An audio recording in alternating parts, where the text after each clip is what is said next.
after the top of the hour. In a tough economy, business owners need to make careful decisions to prevent tanking their companies. Our next guest says there are common factors of failure to help you and your company succeed. Dr. Tim Irwin is the author of the new book, Derailed. Good morning to you, Dr. Irwin. Good morning, Gretchen.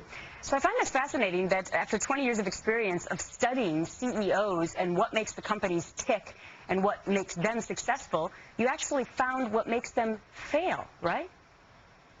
Gretchen, as an organizational psychologist, I've been working with leaders for over 20 years. And I've worked with many people that went on to be very successful, but have also found that some were cataclysmically failures. What are some of the key things? What are some of the key things? Because I'm thinking of, for example, you point out Robert Nardelli, the former CEO of Home Depot and Chrysler. What did he do specifically that was wrong? Well, Gretchen, one of the things I found is that character trumps competence. I studied these 6 CEOs that failed, and they were all very competent, but they all failed because of character. And incidentally, one of the things that I've learned is that the very reasons that we fail were the same reasons these CEOs fail. It just doesn't show up on Fox Business News when it happens to us. But one of the things I found about Robert Nardelli was arrogance. For example, he had this private elevator that went from his private parking spot directly to his office without stopping on other floors.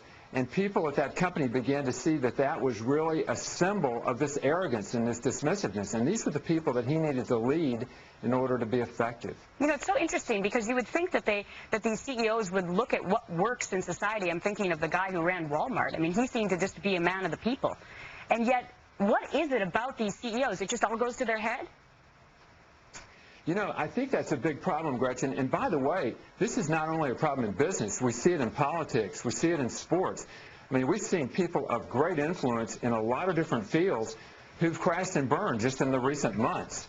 I mean, look at Elliot Spitzer, John Edwards, Mark Sanford, Tiger Woods. I mean, these are all people of great influence, and yet they failed really for the same reasons. It was character. Right, and you say that the dimensions of character, authenticity, self-management, humility, and courage. Which of those is most important? You know, it's hard to say that any are the most important, but candidly, arrogance seems to be at the root.